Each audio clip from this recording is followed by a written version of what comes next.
मोदी दब 300 यूनिट बिजली free 300 unit. 24 निर्वाचन युद्ध पर होइथिला घमाघोट प्रचार। राज्यर बीजेडी सरकार को टक्कर दे बीजेपी गर्जन करुथिला सारा ओडिशा। उभय दल देउथिले माळमाळ प्रतिश्रुति। एही क्रम में बीजेडी जेबे कहिला कि 100 यूनिट देव मागणा बिजुली ताकू काउंटर करथिला बीजेपी।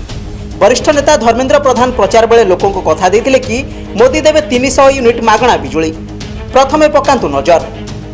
दुईटा बल्ब, गुटे पंखा, गुटे मोबाइल चार्जर, गुटे टीवी। आज तो मोर तो स्कूटी अच्छे निता स्कूटी चलाऊछु गुटे घिनमो स्कूटी इच्छा अच्छे गुटे इलेक्ट्रिक व्हीकल घिनमो हला चार्ज भी अनिता कर्म आके जाएगी। बिजुली 100 यूनिट अधिका खर्च हम। नवीन बाबू कहूँ मुझे 100 देवी 24 वर्ष तो नहीं दे 24 वर्ष बिजली नहीं दे।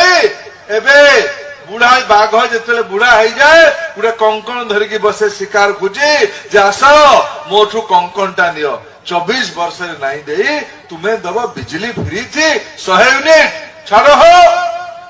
मोदी दब 300 यूनिट बिजली फ्री थी 300 यूनिट। देखले तो दर्शक बंधु धर्मेंद्र कौन कहिथिले। एबे ओडिशा रे बीजेपी राज आरंभ हो जाइछि। मोहन सरकार एक्शन मोड रे आउ एभली बेलारे एबे लोकंक मध्यरे चर्चा आरंभ हो जाइछि कि कथा रखंतु सरकार जहा कहिथिले पूर्ण करंतु। खाली सेतिके नुहे मद संपर्क रे मध्य धर्मेंद्र देइथिले बड़ बयान बड़ प्रतिश्रुति। कहिथिले बीजेपी सरकार को आसिले मद हेबो बंद। पकांतु नजर कौन कहिथिले। एबे सचेतन नागरिक तथा सोशल मीडिया यूजर्स को भितरे सही गोटिए कथा मद हेउ बंद। सुरक्षित और सुस्थ हेउ ओडिशा। महिला को मिलू सुरक्षा कवच। कहा परिवार मद पाई उजुड़ी न जाऊ। तबे दर्शक बंधु जनादेशर परिवर्तित नूतन सरकार प्रति लोकों जो आस्था और भरोसा रही ताहा केते पूर्ण हेउछि आउ केबे हेउछि ताहा देखिबाकू बाकी रहिला। Bureau report mobile news 24x7।